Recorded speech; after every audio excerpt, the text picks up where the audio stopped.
mbotela bandeko na biso ya Congo Mokonzi Télévision kande tolobaka ntango nyonso tomesana deja kolela bino sali moko biso Congo Mokonzi Télévision na bino baabone na biso toliaka deja sali moko réalité na biso na bino ekendaka kaka de pair toyebi mpinaki bozalaki ebele ya kozela baactualité mpe tozwaki chaîne totikaki yango na maboko na bino par rapport ya koyeba baactualité oyo tokotila bino na chaîne.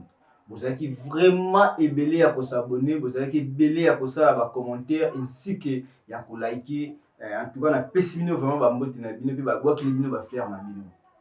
Sans bino biso tovivre te, sans biso bino bozala na bastress. C'est-à-dire que na kati ya Congo Mokonzi Télévision biso na bino tocréa déjà partenariat, tosigne déjà pacte que réalité na biso na bino eyondokende toujours de père ngai wa bino sénateur Lutete mwana ba mama kaka ndenge na lobaka toujours na Congo Mokonzi Télévision. Merci aussi à Papa Eli Mwembo Kolo chaîne, donc c'est-à-dire que DG na biso ya chaîne Papa Eli Mwembo, donc c'est-à-dire que bambote aussi na pesi ya passant ainsi que toute la famille ya DG na biso na baki bino pina bambote na baki bino ba fleur bozala vraiment juste pour na kopesa papa na biso ba conseil ya malamu ainsi que travail na ye to pe société na ye ya Congo Mokonzi Télévision ezala toujours na pifope bantueki kande lo bana mununga nga jafe mafita. En tout cas bambote na bino penza ebele kaka ndenge tolobaka biso na bino tosala déjà partenariat ya actualité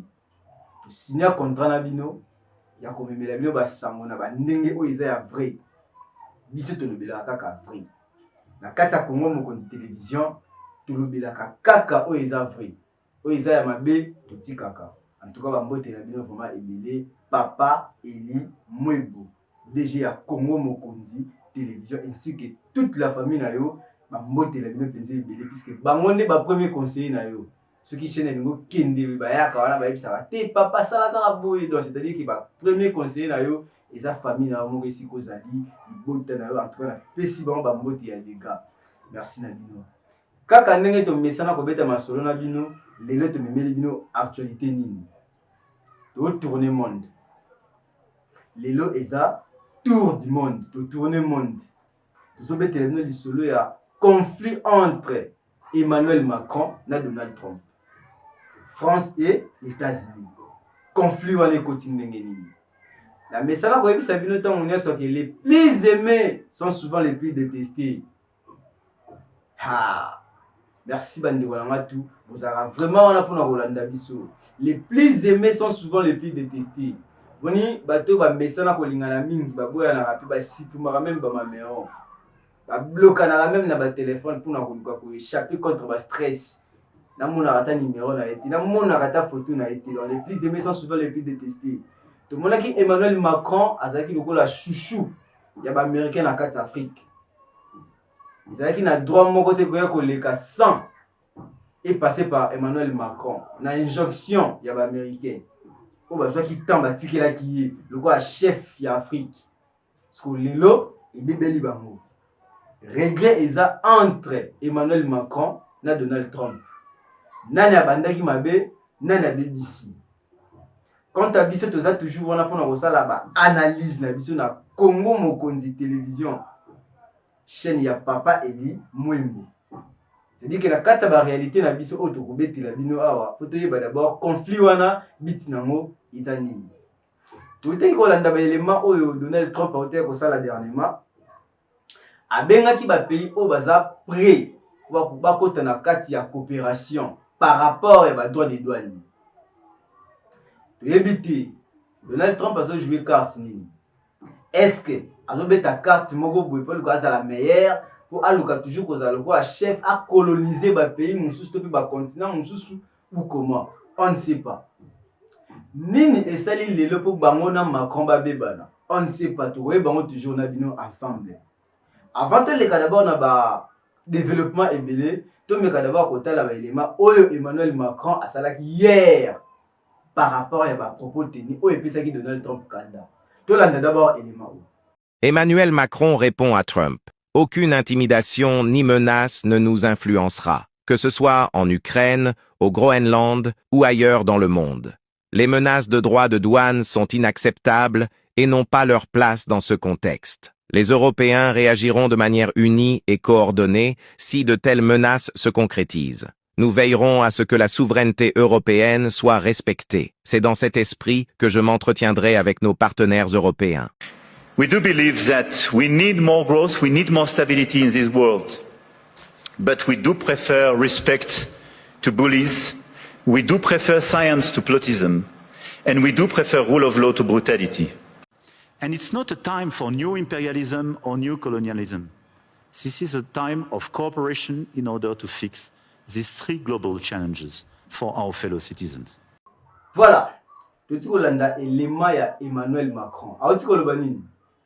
Nous préférons l'état des droits à la brutalité. Bon, et ça en anglais, hein? Merci Nabino, puisque vous avez toujours vous avez les collègues puisque vous devez pas vous avez polyglotte. Nous préférons l'état des droits à la brutalité. De éviter. Et comme il y a la colonisation. C'est-à-dire que mon tout a préféré déjà l'état des droits mais la brutalité, c'est qu'il a se préparer déjà la conséquence. Que ata boyena minduki à défendre, ata boyena ba propos moko boy aza prêt pour à se défendre. C'est-à-dire, si tu comprendre bien, France aza prêt. Mes très chers abonnés, en tout cas, vous s'abonner, puisque réalité, autre vivre dans Congo Mokonzi TV, beaucoup de temps, les bandatés à la chaîne Moussous. Vous aurez kaka na kati ya Congo Mokonzi télévision et puis à papa Eli Mwimbo. Emmanuel Macron a le dit, tu préfères na biso état des droits, mais ezala na brutalité. Pour na, tout le monde le roi na simplicité boye, tu salati. Et belé va lui dire que oui, na kati ya état des droits wana o yazolu ya kolukela batu wana. Colonisation au Donald Trump, pardon, à ce que la biso dans le monde, biso monsieur to kotati. Est-ce que Emmanuel Macron a prêt n'enge penazo kanisila wana? Donald Trump azolinga a coloniser le monde, puisque na kata mandat de Donald Trump ayaki abi aza maître de la paix. Azaka juste wana pour s'imposer paix dans chaque pays. Mais tu évites tout le monde qui Iran kuna ba continuer. Problème na biso RDC na Rwanda, tout est comme on a que tout ezalaki récupérer. Ouais, d'accord, mais ezalaki par rapport à accord ou comment? Ezaki pour nanga lembi, ezaki pour Paul Kagame a cédé ou ezaki pour un accord de paix. Ce qui est pour un accord de paix, est-ce que ezaki grâce à Donald Trump? On ne sait pas. Et c'est pour cette raison Macron a dit que tu préfères na biso état des droits. Mais avec brutalité. Vous préférez l'état des droits mais la brutalité. On ne sait pas. Pour éviter. Conflit, voilà pourquoi fait Bandako se prolonger. Pourquoi fait comme Moulaïna Mounene bon ya marque. Réalité à Mokili Nengezo Kendele, chaque pays, ils ont se préparer la conséquence. C'est-à-dire que Balbara Mouto Alingi Kimia a bon Samarana Bitumba. État des droits qui coexister en France. Et ça a la brutalité. Alors, Donald Trump peut azamaki malobate par rapport à la réaction au Macron à Salaki. Tolanda d'abord réaction à Donald Trump par rapport à la réponse. Il y a Macron à l'obaki. Que répondez-vous à Macron qui a dit qu'il ne viendrait pas au Conseil de la paix? Ah bon? Il a dit ça? Personne ne veut de lui. Il ne sera plus là très bientôt. Ce n'est pas grave. Ce que je vais faire, c'est que s'ils se sentent comme Costa, je vais mettre 200% de taxes sur les vins et les champagnes, et il viendra. Mais il n'a pas besoin de venir. Mais s'il l'a vraiment dit, comme vous le savez, il ne sera bientôt plus au pouvoir dans quelques mois. Voilà, Toti Kolanda élément, il y a Donald Trump par rapport à la réponse, il y a Emmanuel Macron. Donald Trump a le Bénin. Alors, ce qui Macron a boyi avant d'anaï. Puisqu'il est capable de combattre même le droit de douane, il y a 200% dans les États-Unis d'Amérique par rapport à 20 ans de champagne et la France et les États-Unis. Total à ce que dimension a conflit. C'est-à-dire, à sa réponse, à sa droit de réponse, il y a un propos tenu à Emmanuel Macron. Donald Trump a dit Macron alinga te avant d'anaïe par rapport à la coopération où il y a droit de douane.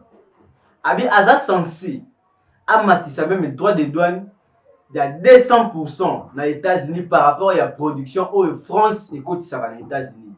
Ya ba vin na ba champagne. Quant à bino maintenant tout ça non jugement oyo.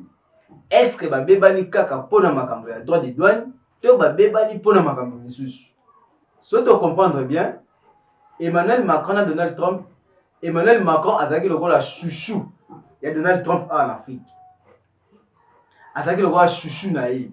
Parce que pour conflit on a EIA et votre c'est comme à tina niveau où il y a droit de réponse entre deux présidents comme il y a des gens qui boivent un jeton. On ne sait pas. Début on est allé. Et ça qui va où les libres makam sous comment. Bon mais un peu comme ça là dans les commentaires on a vu une télévision dissolue à Donald Trump. Na Emmanuel Macron ceux qui bitent il y a conflit là dans les années. Bazo wele là au juste hein nini. Nous sommes à l'objet que notre préféré la mission état de droit mais la brutalité. Nous sommes à l'objet que non pas de problème. Oh Monique, à côté de la coopération qui a droit de donner, n'a censé na matière même na 200% na ba produit na ba on va côté ça la pays dans maï. 200% à douane, ils a arrêté hein. Réalité auto vivre dans moto beta dissolu ya ba conflit. Ya bateau tout bazala qui bien na bateau mais ce que ba beba ni koleka ndenge ngi ba ennemi misu bazalaka. Quand on a le baga, moi si impoli, azalaka toujours célibataire à vie. Ceux qui a s'imposé à balle, divorce, il réclamera toujours.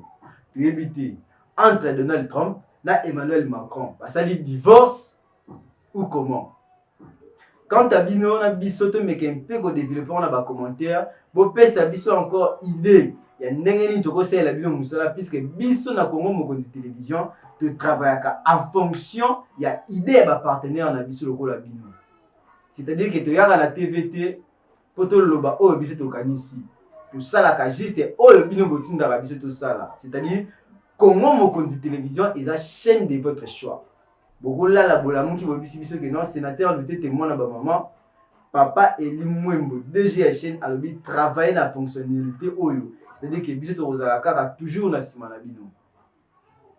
Fonctionnement au bino bo pesa biso to fonctionner, ya mo biso to servir bino. C'est-à-dire comment mokonzi télévision, il a toujours chaîne de votre choix.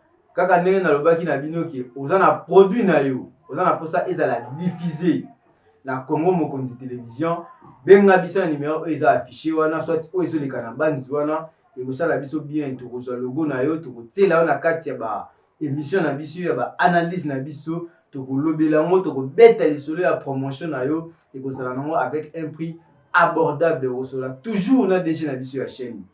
Peut-être quand c'est que non technicien wana so na ABC solo na déjà na biso ya chaîne coopération nya so bosala mona ye to pesa déjà confiance na bino. C'est-à-dire que nyonso et kozala kitoko lokola ndenge mokili bandela.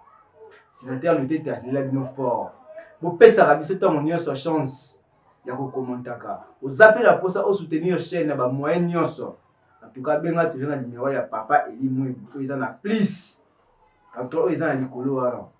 Na mususu ezo lekanasi wana et vous ça vraiment énormément plaisir.